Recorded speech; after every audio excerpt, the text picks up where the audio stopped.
When chatting with buyers, one criteria I get a lot is that they don't want to be in a neighborhood with an HOA. And it often sounds something like, and I don't want to be in a neighborhood with no HOA. On the other hand, some people love HOAs and would really prefer to be a part of one. So, as with anything, there are pros and cons to them. So that's what this video is about. Pros and cons of an HOA. Before hopping in, my name is Sandusky. I'm the team leader of the Sandusky group here in Baton Rouge, Louisiana. We service Baton Rouge and all of the surrounding cities.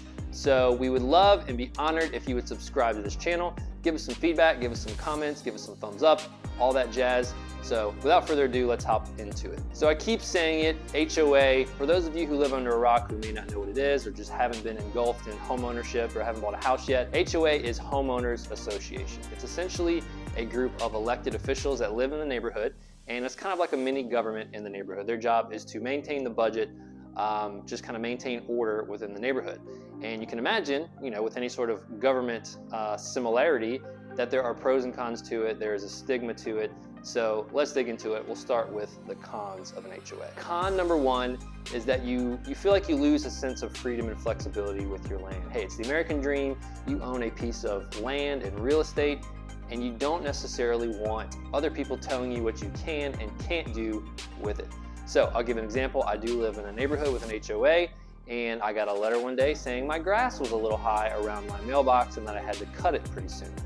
That may not sit well with a lot of people. Of course, yes, I want to cut my grass, but hey, it was a busy week. I didn't get to it in time, and someone was telling me what to do. So there are restrictions and covenants with neighborhoods with HOAs, and those often tell you what you can and can't do. You can't paint it a certain color. You can't do a certain exterior elevation.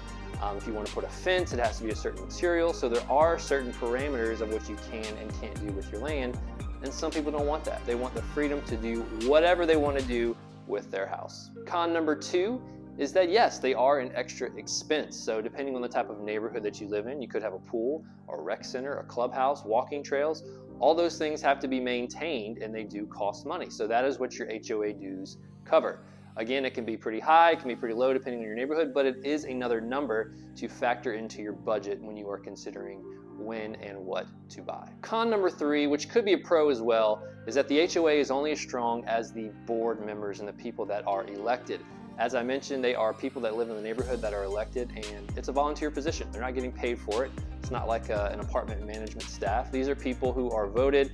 So if you get some people on the board that are a little maybe lazy, don't run the budget efficiently and wisely, that can be frustrating as a homeowner. On the other hand, you could have people on the board that their life mission is to be HOA president, and they run this as their own country.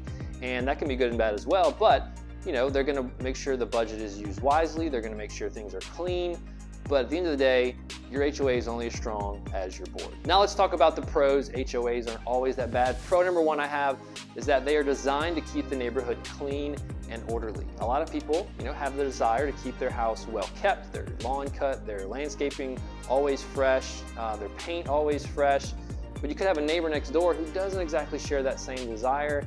Their lawn's always high, there's weeds in their flower bed, there's chipping paint everywhere.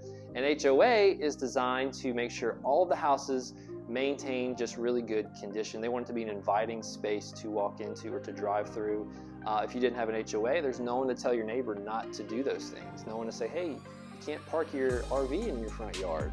When you have an HOA, there's someone who is literally elected to keep order and maintain everything looks clean. Pro number two, which kind of goes along with pro number one, is that your property values are going to ideally increase but absolutely stay stable. If you have a clean and orderly neighborhood, it is a desirable neighborhood to be in, so people are willing to pay more to be in it. If you didn't have an HOA and your house was well kept and you were trying to sell it and your neighbor didn't exactly keep their house up, buyers can be a little deterred by that and say, well, I'm gonna offer less because the neighbor isn't exactly nice to be around. But if you have all of your neighbors and all the houses looking clean and well kept, your property values are only going to increase. Pro number three I have, which kind of goes along with the government analogy that I've been using, is that you have a voice for your neighborhood. Ideally, your HOA will have board meetings where everyone can come and voice their concerns, voice their opinions. They can vote on matters, they can vote on amenities, they can vote on budget, they can vote on the elected officials. So it does feel a little good to know that you do have a say and you do have a voice for your neighborhood. Without an HOA, You're just strictly in charge of your land and nothing else. So it can feel a little sense of pride in your neighborhood. Another bonus pro, which may not be for every neighborhood with an HOA, is that you get some cool amenities. You get a pool, you get a clubhouse, rec facilities, walking trails, and they are strictly for your neighborhood and not the whole city. So that can be pretty cool as well. So that's all I have for you. As with anything, there are pros and cons to it, and an HOA is no exclusion to that. I hope this brought some insight to your thought process when you're looking to buy a house. It's just one of the criteria you have to think about when you are purchasing. But if you have any comments or feedback, let us know. We're happy to chat about it. Hit the subscribe button. Let us know what topics you want to hear about in future videos. And as always, we'll see you next video.